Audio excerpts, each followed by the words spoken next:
Okay, shout out po sa ating mga datihan na nanonood sa ating mga video.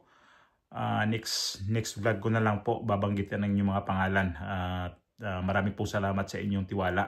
Sa mga datihan po, ulitin ko, maraming po salamat sa inyong suporta. Maraming salamat din po sa mga bagong nag-subscribe po sa ating YouTube channel. Kung hindi pa po kayo nakapag-subscribe po sa ating YouTube channel, pindutin lang ho yung subscribe button at para magsama-sama ho tayo dito at samahan nyo ko sa aking mga ano dito, uupakan minsan sa ating mga tiwaling opisyalis sa ating gobyerno na nang mumuro na.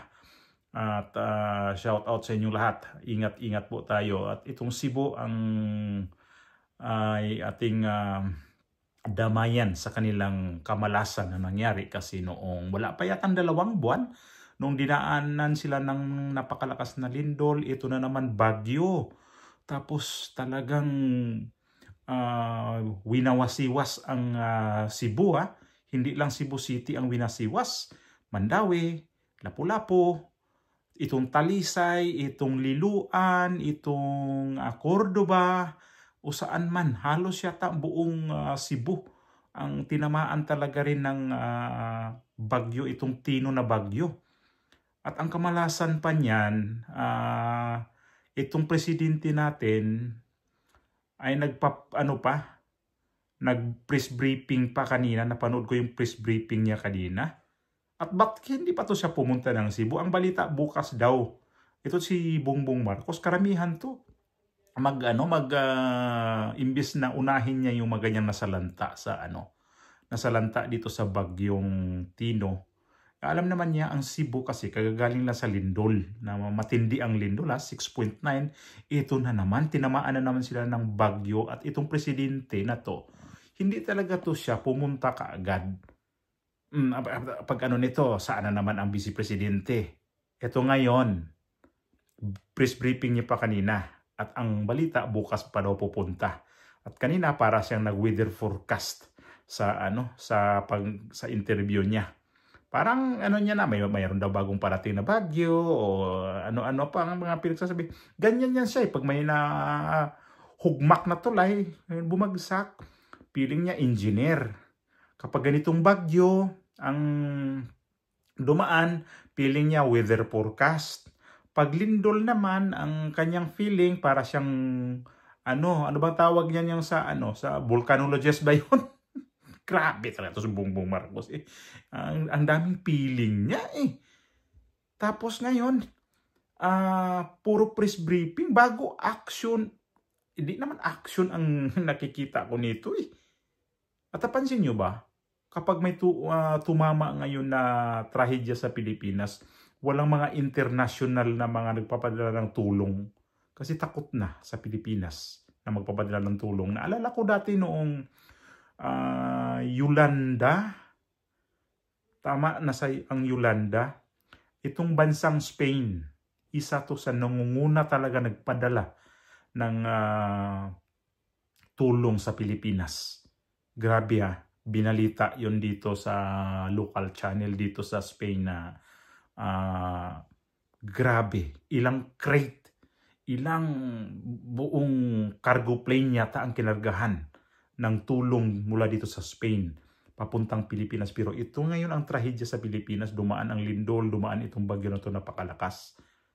Wala kung nakita na may mga bansa na nagpaabot ng tulong sa Pilipinas. Gawa nga nitong nangyari sa atin ngayon na sobrang korupsyon. Tapos ang pagbintangan pa kay dating Pangulong Duterte. At bakit dati si Pangulong Duterte ang daming tumutulong sa Pilipinas? Ngayon wala na.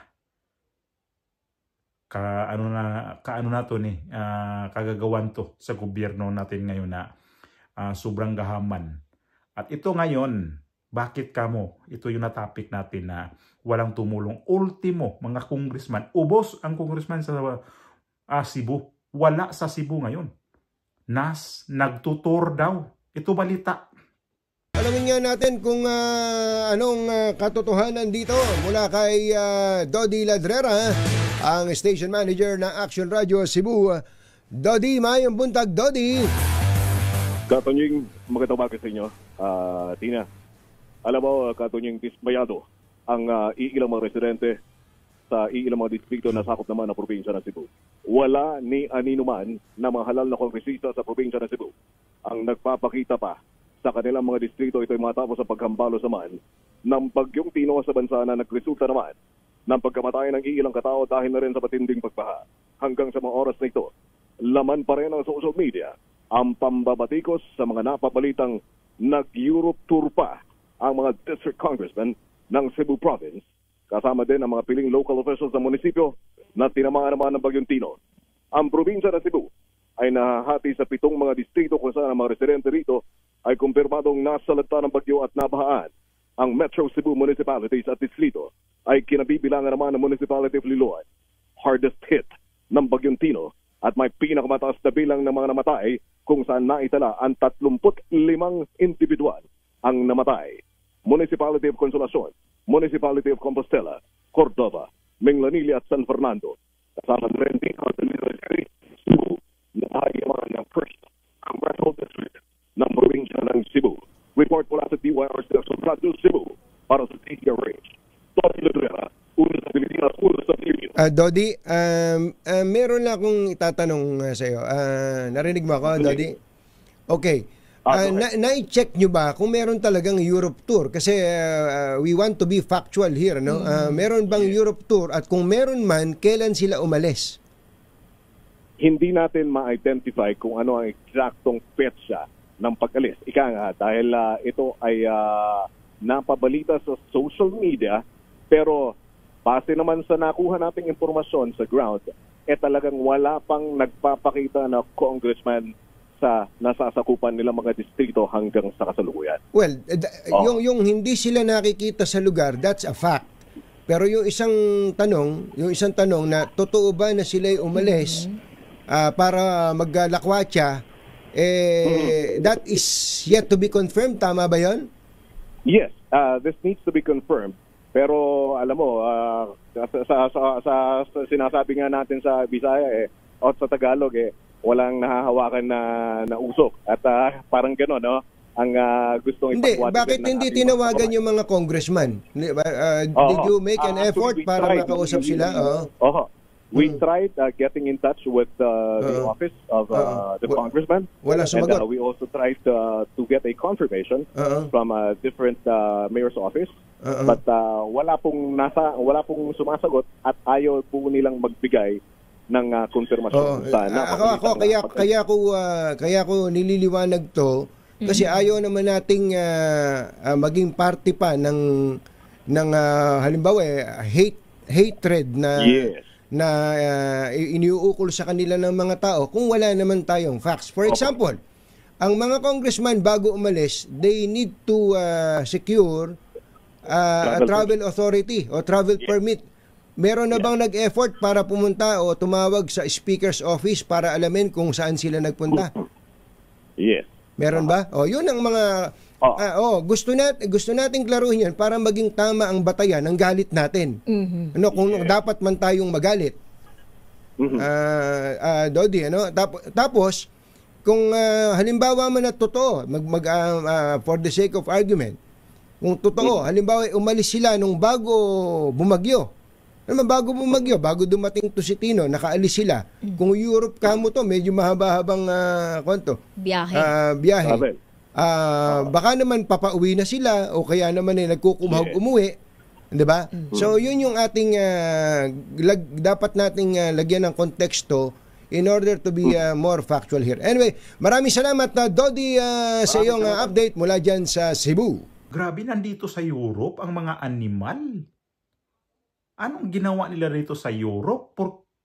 Tuloy nagduda ako.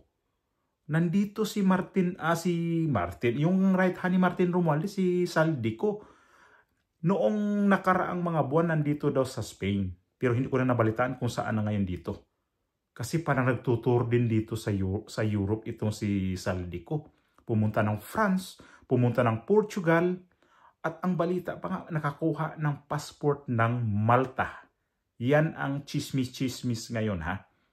At ito nga ngayon ang mga congressman dyan sa Cebu City.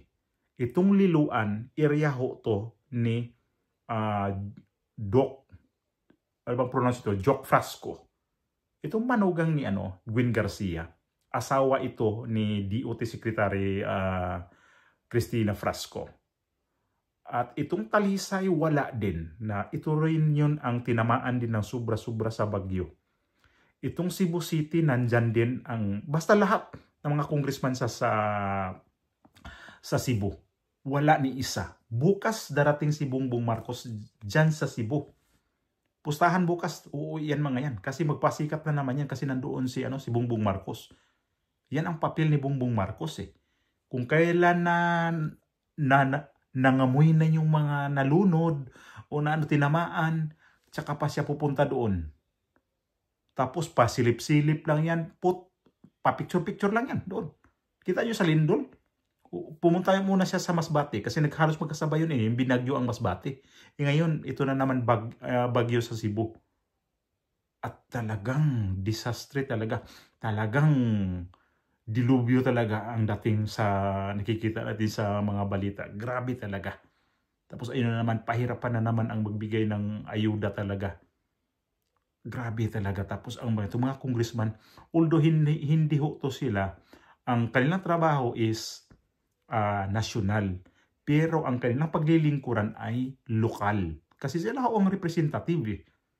At bakit itong mga media hindi rin ito na ibalita? At dapat sila dito, itong mga distrito nila, kasi ubos, wala ni isang congressman doon nagpapakita. Narinig yun na ba? Na walang isang congressman nandito sa Europe. Bakit sa Europe talaga nag-tour ito? Nandito si Saldico kasi hindi kaya ito nagkita-kita itong mga to. Yun ang naisip ko eh. Kung bakit sa Europe? Tapos ang kanilang mga distrito, grabing baha. Itong si Frasco, ang kayabangan nito, itong sino pa yun? Si Gulyas, sino pang ibang dyan? Ito, lahat itong congressman sa Cebu, lahat yan pumirma sa impeachment ni BP Sara. Tapos ito yung ngayon ang mga nangyari dyan sa Cebu. Flood control ang pinagbintangan. At hindi pa yan. Panahon pa daw ni dating Pangulong Duterte ang flood control dyan. At ngayon na naman, bumuka na naman yan. Dahil nga itong Mananga River, umapaw. Ito yung dahilan na binaha ang pinakapusod ng Cebu. At hindi lang ho yan. Nakarating na sa Talisay. Siguro mahaba yung Mananga River. Kaya siguro yan ang umapaw. Nakita naman natin ang subdivision dyan. Lalo sa sa may Liluan. Itong Liluan, ito yung lugar mismo ni Frasco. Diyan siya nag-mayor. Itong si Cristina Frasco. At ang distrito yan, 5th distrito ho ng Cebu ho. Yung nakita niyo yung mga balita kanina sa yung binalita kanina sa DZRH. Ni isang congressman doon, yung naka-flash sa kanilang screen, wala, nandito sa Europe. Inabandona ang Cebu. Pati si Bongbong Marcos, inabandona nitong Cebu. Anong tawag niyan? Inabandona. Kaagad-agad dapat responde ka. Dapat nagpalipad na to siya ng kanyang helicopter. Titingnan kaagad. Nako naman. Kaya, ano kaya nangyari kay Bongbong Marcos ngayon, no?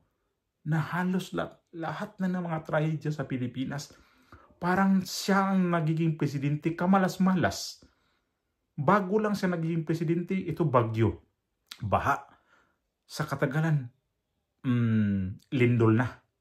Ito naman, bagyo na naman. Tapos may parating na naman daw na bagyo. Itong anong pangalan ng bagyo na yun? Itong susunod. Uwan ang pangalan. Kalahat lang kamalasan kay Bongbong Marcos na punta. Diyos ko po. Sana itong mag-rally itong sa sunod na araw. Sana mawala na to, no? Para malay natin, na to? Tahimik tong Pilipinas. Andyan yung corruption. Trahedya. Nagsabay-sabay ang problema sa Pilipinas. Tapos itong presidente ngayon, hindi pa marunong mag-handle kung paano i-handle.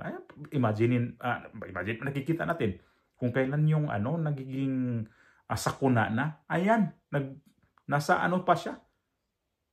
Nag-press briefing pa. Ay, nako. Anong klaseng presidente ito? Kaya nga sabi ko, nagpo-forecast pa ito eh. Huy, Ginoo ko taon, Pilipinas. Bagsak pa ang peso, lahat na talaga. Lubog tayo sa utang, lubog sa baha, lubog sa kakahiyan. Wala nang ibang bansa na alam sa atin, wala nang tutulong sa atin. Tapos alam niyo kung sinong inaasahan nitong sa Pilipinas ngayon sa pagbagsak ng ekonomiya? Mga OFW ang inaasahan, ang padala namin. Yan ang inaasahan, yan ang babangon. Kasi sa pandemic, oo, aminin naman. Nung pandemic, ang bumubuhay naman din talaga, mga OFW, kaming mga OFW ang bumubuhay noon. Pero na-handle ng maayos ni Pangulong Duterte ho yun. Pero ito ngayon, paano ma-handle to? At least, panahon ni Pangulong Duterte, naramdaman namin yun. 10 years validity ng passport. Ramdam na ramdam namin yun. Ako mismo ramdam ko yun. Sus, itong presidente ngayon, wala. Okay lang to, no? Kangkang lang kamot, budawat sa mga padala sa mga OFW. Tapos, why nahimo? Weak leader. Itong presidente nakakahiya na talaga, grabe. Wala nang tutulong sa atin. Wala na, inabandon na tayo. Inabandon na ang Cebu. Kawawa ang Cebu. Kasi ang katwiran ni Claire Castro, may pundo naman daw. Iba naman, oo, may pundo. Pero mas iba pa rin yung may tumutulong talaga. Yung may mga padala na mga hinabang ba? May mga hinabang, yung mga damit, kung ano man niya may ipamimigay dyan. Galing dito sa ibang bansa, may mga banig, o ano man yan. Dito sa mga pagkain. Hindi nila naisip kasi yan eh. Kasi nga daw, mayroon naman daw pera mahuhugot pa. Nako naman, Panginoong Hesus ang Pilipinas ngayon. Tapos itong may kasunod pang bagyo, sana wag naman sana matuloy. Ayan, kasi alam na natin. Ayun, nakikita natin sa mga balita. Sa Cebu ang tinamaan ng bagyo. Tapos nag-inspection pa to. Sila ni Magalong sa Davao. Ito si Magalong, bumaba ang nivel sa tingin ko sa kanya. Sumasama dito sa inspection sa Davao. Sa Baguio, mayroon dito sa Baguio Bakit di mo inspeksyonin Magalong sa Baguio? Ba't lumaktaw ka sa Davao? Nagsisip-sip ba to o anong nangyari kay Magalong? Nakakawala ng respeto din tong kalbo na to. Yung Baguio, mayroong mga flood control din dyan. Mismo na hindi mo rin isinama sa inspection. Yung pinuntahan ni Pangulong Marcos, di ba? Yung flood control doon, may parang underpass. Sa kanya yun eh. Tapos ngayon nagsama sa, akala ko wala na to sa nagpapaipal naman eh. Ewan ko ba? So, Ginoo ko, kahit saan lang tayo ngayon. Kasi nakikita ko kasi, sabog-sabog talaga itong pamumuno ni Bongbong Marcos. Hindi ko alam kung saan talaga unahin kanyang problema dito. Naipon na yung mga problema eh. Tapos itong Cebu, ilang distrito? 7. Ni isang congressman wala nagpapakita. Inabando na. Pati presidente ganun din. Sa nangyari na 3 days na, pang-4 na araw at sa kanya puntahan, wala na, nangamoy na yung mga doon. Ano gagawin niya doon? Sus ko po, nanood ng cancer?